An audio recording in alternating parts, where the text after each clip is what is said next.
So one of the things I wanted to ask you about is dark goddess stuff, because I know that's something that, the listeners here are going to be super interested in, but I'm also very interested in it. And I know that you have created some offerings around that recently. And so I just wanted to ask about that. Yeah. So it's so interesting because I feel like, so I made this quiz recently that was kind of came out of another offering, things always evolve in their own way. And so I've been working with Dark Goddess energy in my work a lot recently. And it's so funny because the most of the goddesses that I kind of put into this quiz that I made, I mean, I suppose this makes sense because I made it, but they're all kind of goddesses that I've worked with in some capacity myself, not necessarily in like a really deeply personally devoted way, which I don't think that we have to be like completely devoted to a goddess in order to work with them. I think there's some gray areas with that, and it depends on the deity and it depends on your own practice, but I definitely think that we can work with them as these energies and archetypes without it necessarily being like a really long-term relationship, as long as it's done respectfully, of course. And so the goddesses that I've been talking about lately are, like definitely Persephone, who has been such a big part of kind of like my, I don't know, like I guess like journey to really, what do I mean? I kind of want to say like getting my head around like goddess work. Like I think Persephone is such a good example. And I mean, it makes sense why so many people are drawn to her because she's so complex. She has these springtime, earthly, fertility goddess kind of vibes and these, witchy, dark underworld goddessy vibes as well. And I think that's just really like, I think a lot of us are just really drawn to that it's like, yes, I can be all of these different things. So I have talked a lot about Persephone for years. Like I've talked about her on my podcast and in lots of different spaces. But when I started thinking through like, okay, who are some of the other dark goddesses who are important to me for these projects I've done recently, there were more than I really kind of realized. And several of them are not the goddesses that or they're some of them aren't even goddesses, to be fair. I tend to use the term very loosely and broadly. But a lot of them are figures who have popped up for me at different points. So like I've talked about like Melusina, who's actually a figure from folklore, which like I wrote my undergraduate thesis on fairy tales. So like that's my jam too. And my ancestry has references to Melusina, which is really, really interesting that like there's a part of a line in my family that like claims to be descended from her, which is really cool. Like descended from mermaids.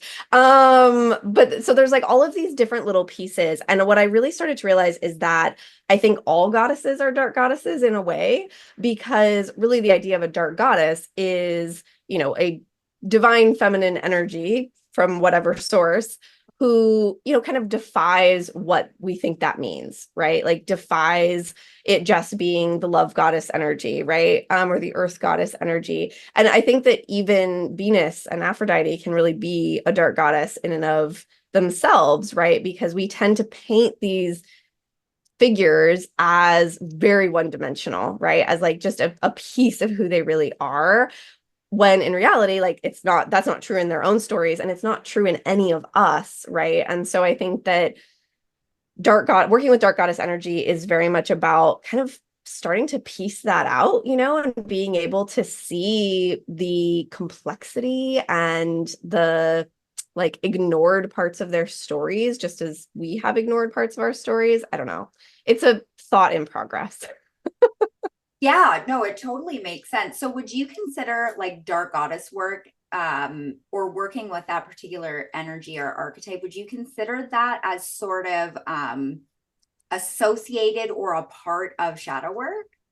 Definitely. Yeah. I think that dark goddesses can be so helpful in shadow work because they can help us to, I mean, the reason why I love archetypes in general is because they give us something that we can like step into the shoes of, right? We can channel their energy. And what's interesting with dark goddesses in particular is sometimes like there's parts of their stories that are really unhealthy, right? That we don't want to channel, but they can also serve as examples of like what for one thing, like maybe what we don't want to be doing, but also I think they can serve as examples of like, or maybe not example, but inspiration for like, how could we rework that, right? Like, how could we, like with a sort of funny example that I was talking about in the Shadow Work Summit a couple months ago, was working with Inanna, who I love and who I have actually worked with a lot.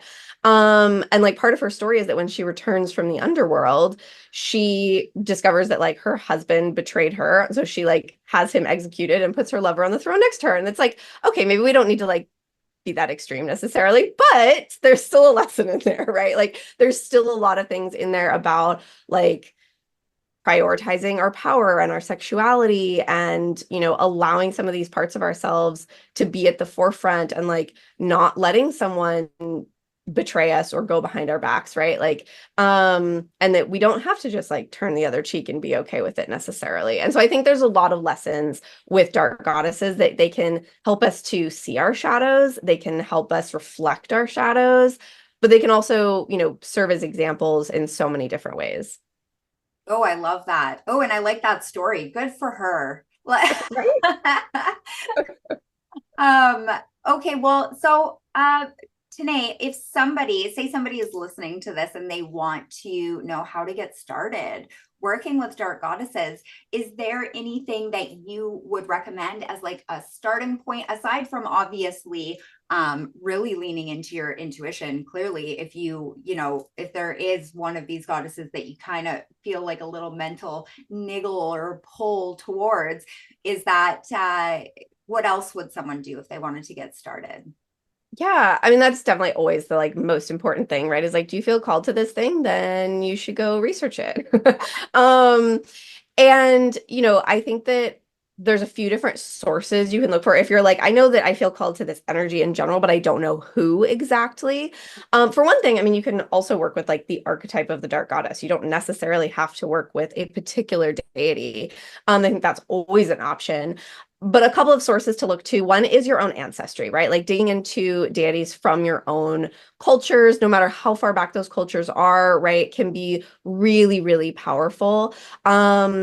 And thankfully, there are more and more resources and books about goddesses from all different cultures. So, you know, looking to your own ancestry can be so potent because it's so grounding, you know, it just like you tap into something that is just there inside of you. And so I would definitely encourage people to start with that. I would also encourage people to look at your astrology chart. So like I said, I connected with Diana through my chart.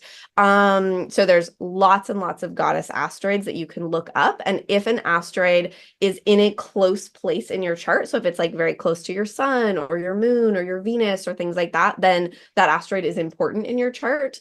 It doesn't mean like if you're like, oh my God, I want to work with Persephone, and you look with Persephone asteroid and she's like nowhere important in your chart, like you can still work with her, right? Like, but it can be, so it's not a like, there's a, you know, it's like rectangles or squares and squares aren't rectangles, whatever. It's like that, right? Or the other way around. Not geometry's not my not my bag. You know what I mean? But you can look to your chart, and if there are asteroids that stand out, that can be a tedious process, but it can also be really fun. You can discover some really interesting things there. That's a really good place. So those are both like ancestry and your astrology chart are great ways to connect with things that are already inside of you, right? Like things that are already like there, just kind of waiting for you. But also, you know, if you do feel just that intuitive pull, or you just somebody keeps showing up, or a certain symbol keeps showing up, you know, you keep seeing a certain bird or a certain plant or something like that, you know, look like what goddess is that symbol sacred to? You know, there's so many ways that I think all of this energy is just present around us all the time. And it's just once you start looking for it, you know. Amazing, amazing. So you have a dark goddess quiz then that people can access, because I can put that in the description below. So if you're listening to this right now, you want to take the quiz, go ahead. Yeah, absolutely. The quiz is really cool. So it's very like multi-layered. So the quiz gives you, there's I think 5 possible results. So it gives you a goddess, it gives you one of the like typical witch wounds. So basically like a shadow to work with and a goddess to help you work with that thing. So it's around like your inner witch, sexuality, money, things like that. So rather than just being like, here's a shadow, now go figure it out. It's like, here's a goddess or an archetype that you can work with, around healing this shadow. So it's pretty cool.